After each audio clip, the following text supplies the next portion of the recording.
80वें स्वतंत्रता दिवस के अवसर पर भारत के सभी नागरिकों का हार्दिक स्वागत एवं अभिनंदन है। 8 दशक बीत गए, अर्थात 15 अगस्त 1947 को हमारा देश अंग्रेजों से मुक्त हुआ था। 15 अगस्त 1947 को हम आज़ाद हुए थे। वैसे देखा जाए तो हमारा देश कई सौ साल तक गुलाम रहा था। हमें भी कोई कमियां नहीं थी, लेकिन आपसी फूट के कारण हम इतने दिनों तक गुलाम रहे और कई विचार देखे मन माहे, पराधीन सपने सुख नाहि।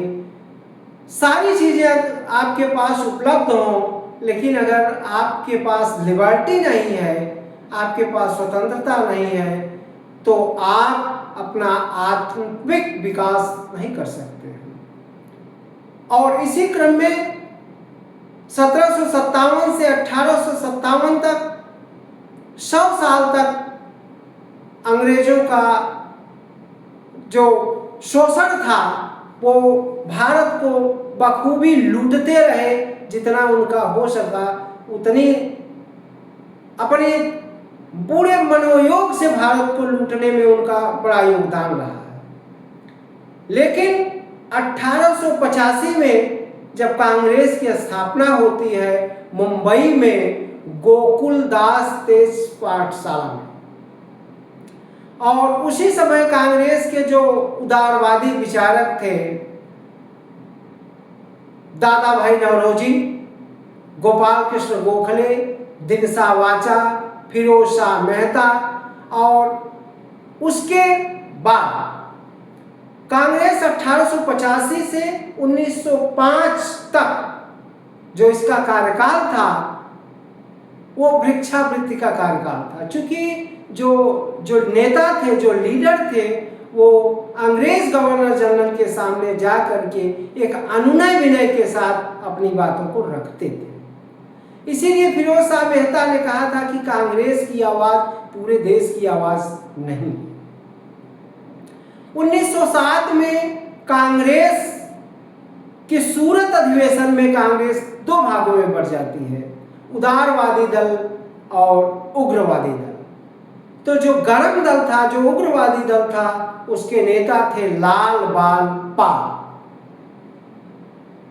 बिपिन चंद्र पाल, लाला लाजपत राय और बाल गंगाधर तिलक। उसी में एक और नेता जुड़ते हैं अरविंद घोष। अरविंद घोष जो प्रकांड विद्वान थे और बाद में जाकर राजनीति से संन्यास लेकर और एक संत के रूप में अपने को दिखाते हैं। अब हम बात करते हैं तो जब कांग्रेस दो भागों में बढ़ती है, उग्रवादी दल और उसी उग्रवादी दल में क्रांतिकारी आतंकवादी आंदोलन, जिसको कहा जाता है रिवॉल्यूशनरी टेररिस्ट मूवमेंट। और ये देखा जाए तो ये उग्रवादी दल था जिनका ये मानना था, जो बम और पिस्तौल की राजनीति करते थे, उनका ये मानना था कि बिना आतंकित किए जो अंग्रेज हैं वो हमारे देश को स्वतंत्र नहीं करेंगे। और ये जो बम और पिस्तौल की राजनीति वाले लोग थे, इनका ये मानना था कि अंग्रेज हमारी जो संस्कृति है, हमारा जो राजनैतिक विचार है, राजनीतिक संस्कृति है, शिक्षा है, वो सारी चीजें हमारे चीजों को समाप्त करते जा रहे हैं। और इसको अगर हम बलपूर्वक उनसे नहीं लड़ेंगे तो वो सारी चीजें हमारी समाप्त कर देंगे। इसी क्रम में अगर हम देखें तो सबसे पहले महाराष्ट्र के पूना में जो वहाँ पर चित्पावन ब्राह्मण थे, जो चित्पावन लोग थे, चूंकि वो पेशवा के वंश थे, शिवाजी के राज में रहते थे, वो पेशवा जो है उनके अंदर जो है वो सबसे पहले देश प्रेम की लौ जलती है। और जब देश प्रेम की लौ जलती है तब सबसे पहले 21 जून 1897 में किसी यूरोपी की हत्या होती है, तो वो पूना में होती है। श्री रैंड और उनके साथ उनका श्री रैंड प्लेग कम्युनिटी का कमिश्नर था और एक अधिकारी उसके साथ था, उसका असिस्टेंट था अर्नेस्ट। तो उस समय जो प्लेग फैला था पश्चिमी भारत में, महाराष्ट्र और गुजरात में, तो ये जो अंग्रेज अधिकारी थे, प्लेग कमिश्नर श्री रैंड था, उसने जो असैनिक घर थे उसमें सैनिकों को भेजना शुरू कर दिया, जिसके कारण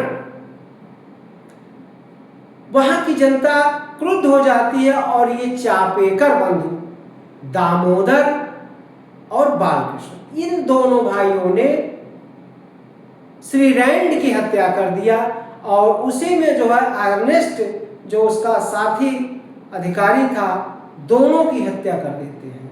और जब हत्या कर देते हैं तब ये लोग पकड़े जाते हैं और इनको फांसी दे दी जाती है।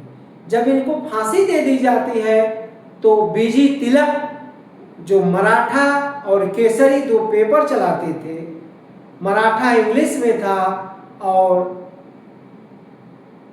केसरी जो है वो मराठी में था, उन दोनों पेपर्स में बीजी तिलक जो है वो चापेकर बंधुओं की भूरी भूरी प्रशंसा करते हैं। और चूंकि वो गीता का अध्ययन करते थे तो गीता के अध्ययन में उन्होंने बताया कि राष्ट्र के लिए किसी भी की हत्या कर देना कोई अपराध नहीं है।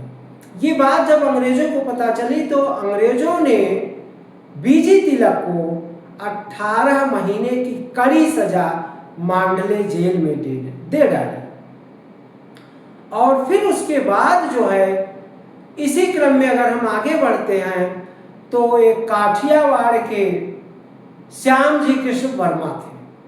श्याम जी कृष्ण वर्मा कैम्ब्रिज यूनिवर्सिटी से पढ़े थे, वहाँ से स्नातक और लॉ की डिग्री लेकर के वो भारत आते हैं। जब वो भारत आते हैं तो वो भारत की स्वतंत्रता के लिए काम शुरू कर देते हैं, लेकिन जो अंग्रेज पॉलिटिकल लीडर थे